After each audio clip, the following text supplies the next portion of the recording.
Welcome into the newest episode of Pat's Latest. I'm your host, Mike Gambardella, and it is a blockbuster in the NFL that no one saw coming. Micah Parsons has been traded. We have the latest and where he ended up, the deal that is setting records in the NFL and changing the dynamic across the board. Also, a big surprise for the Patriots. New uniforms are here, and they are divisive to say the least, and some updates for the wide receiver position and who really is looking like Drake Maye's top target. Before we get into everything, make sure you go down, subscribe for the channel, get in the comments, let us know what you think about the Micah Parsons deal. Did Jerry Jones get this thing right? And do the Patriots have the top rivalry uniforms? What's your take? Good, bad, and different?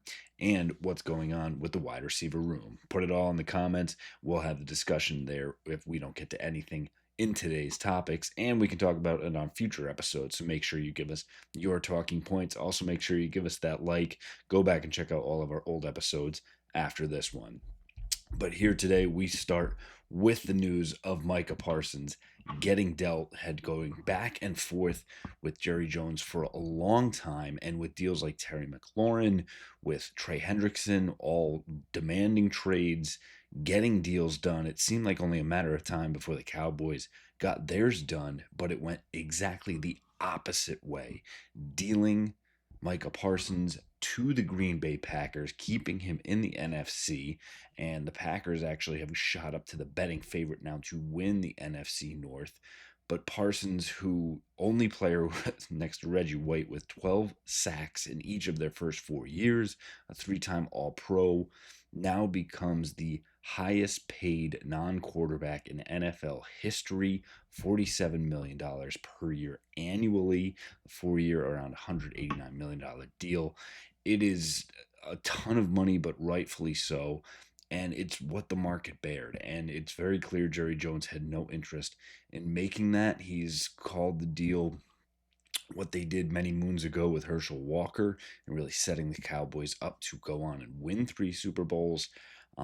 Jerry had his press conference afterwards and he said it was a unanimous decision in the organization. He only spoke to teams with good defensive tackles to offer, which is very interesting. Obviously, it's something that the Cowboys severely need. They said internally they discussed trading him in April, not with other teams, that they didn't want to trade him in the NFC East, and obviously they were okay with doing that in the NFC overall, and offered him more guarantees than he reportedly got in Green Bay. So again, this is the spin for them. It's going across the board that Jerry made a huge mistake, that it's the right move, that it's a lot of money. At the end of the day, giving up 2 first-round picks, and they had to give up tackle Kenny Clark, so a Pro Bowler in his own right, is all it took. And obviously, it's a lot of money, but we know the salary cap will go up. And when you have a chance to get a guy like that, you kind of just say, okay, let's run with it. Now, could the Patriots have done something similar? Would you have given up someone like Keon White or Christian Barmore or a collaboration, of that and give 2 first-round picks that probably next year would be in the top 18, 15 range, and then hopefully further in 2027 as well? Is that too much? And I think for this Patriots team, you absolutely would want to pull the trigger on a deal like that, but there's been the other side of the coin that says they're not quite ready. And to get someone like Micah Parsons, you're giving up all the salary cap room you have. You're hedging that you're going to be able to get to the Super Bowl, not this year, but next year, and only have a year or two with Drake Maye under that rookie scale contract. Same going for Christian Gonzalez. That's a lot to hedge on. So while, yes, you'd love to see them make the move, is the team set up to maximize potential with it? Definitely not the same as the Green Bay Packers, who even last year had some dark horse Super Bowl rub on them, and now get back to that as well. Again, the dynamic in the NFL changing quickly as we are just less than a week now away from the start of the NFL season. Looking over from some extra news, and that we knew that it was coming, and the Patriots will have a rivalry uniform, and 8 teams in the NFL getting these special looks. And the Patriots really were the one team that had a color that was very divergent from everybody else. Blacks being included for about half the teams, Buffalo going all white. The Patriots, again, these I keep going back and forth on these new uniforms, and please check out on X at Mike Gambardella for a few takes on them and some detailed shots as well to be able to see them. Again, I think it's very interesting. I think the detailed shots, the stars representing the 6 New England states in there, the netting for the fishermen, the nor'easter, the NE logo actually is very interesting, and I think the white helmets and silver face masks really jump out to you. But for me, I can't get over this, blue-ish jersey, gray. It is a different color scheme. It's not anything we've seen before. A lot of the red is gone. There's subtle hints to it. Even in the logo, as you can see, just beneath us here, uh, the red in the tail of the Patriots logo is gone, and even that blue now matches it. And it is a little too divergent for me. And I think if they had gone all white or even mirrored the silver on the pants that they currently have for their home uniforms, it would be something a little bit more in line with it. So I think very, very close to something that could have been iconic. I think it's something that will absolutely grow on you. And I think if they get a big win against the Jets when they wear these, things could go very differently on how we feel about them, much in the same how people kind of felt about the yellow uniforms for the Boston Red Sox in the marathon, and what they debuted for the green ones for the Green Monster. Again, it's a little bit different because the marathon is so revered in Boston and means so much after everything that has happened with that. And I think with the Green Monster, it being part of, Fenway Park, and you're so used to seeing that color. I think here, they're trying to get the weather and ocean and everything built into it, and perhaps just went a little too far for my liking. But I think still a cool dynamic and something that'll be interesting to see at the very least. Now we move over to the wide receiver position, and a couple updates for wide receivers who are actually no longer on the roster. Kendrick Bourne, obviously cut, now has visited with the 49ers and could be making a return to the team that he started with previously, and a team that absolutely needs wide receiver help. So do not be surprised if Kendrick Bourne actually does make the jump over to San Francisco. And for Javon Baker, the former fourth round pick from this 2024 class last year that is being essentially demolished outside of Drake Maye and Jalen Polk being on the IR, and that probably saves him a spot at least for this year. Baker actually could make a return, but it will be up to him.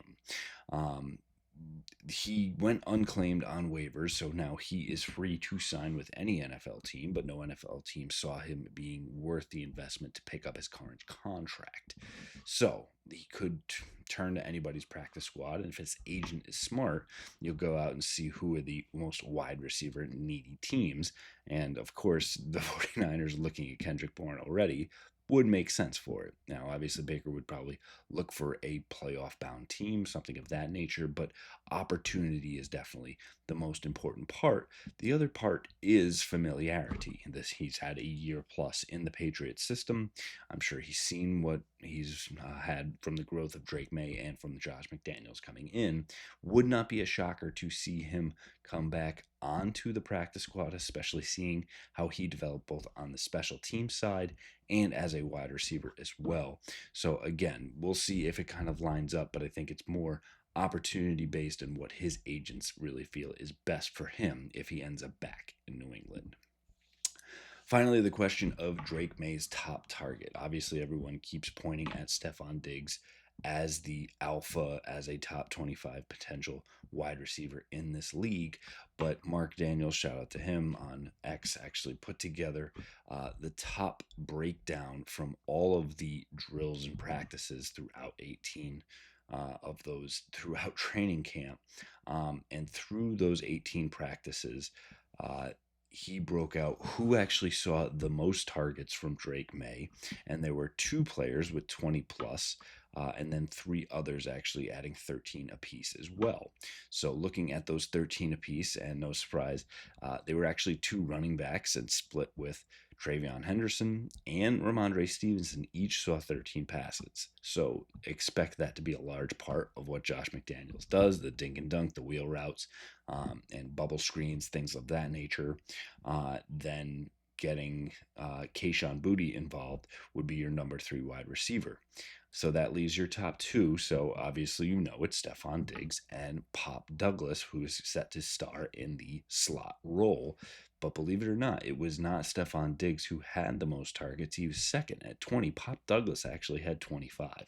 So again, we knew that Josh McDaniel's system would really favor that slot position, as it always has with Julian Edelman, Wes Welker, Danny Amendola, so many others, Jacoby Myers. But Pop Douglas really is set up to potentially be the lead option here. And we talked about Hunter Henry last year. He would be the next man up, and he had 8 targets through, along with Mac Hollins. Everyone else had 6 or less through, again, 18 practices with Drake Maye as the top quarterback out there. So kind of seeing what lines up for what this number 1 offense could look like. So I think it's very interesting. And I think it goes hand in hand, right? One, it's yes, you want Stephon Diggs to get the ball as much as possible, but you also want to let Josh McDaniels run this offense as he sees it to be most successful while also maximizing the talent of Drake Maye. With all that said, do not be surprised if it's Pop Douglas, the one who is approaching 100 catches on the season. Maybe Stephon Diggs a little bit back at 80 or so, and what Kayshon Boutte could do in that 70 range as well. Again, it doesn't matter what the breakdown is if you get the wins and losses, but I think it really sets up for Pop Douglas to really have the surprise and breakout season that we've been waiting for quite some time. That'll do it for us here on this episode of Pat's Latest. Again, go down and subscribe for the channel so you get all the latest Patriots info sent right to your inbox. Get into the comments. Let us know what you think about the Micah Parsons trade, the new uniforms for the Patriots, wide receiver updates, and who's going to be the number 1. Go down and give us that like, and now go back and check out all of our old episodes so you know what's going on with your New England Patriots. We'll continue to have it all for you right here on Pat's Latest. Fight on, Foxborough.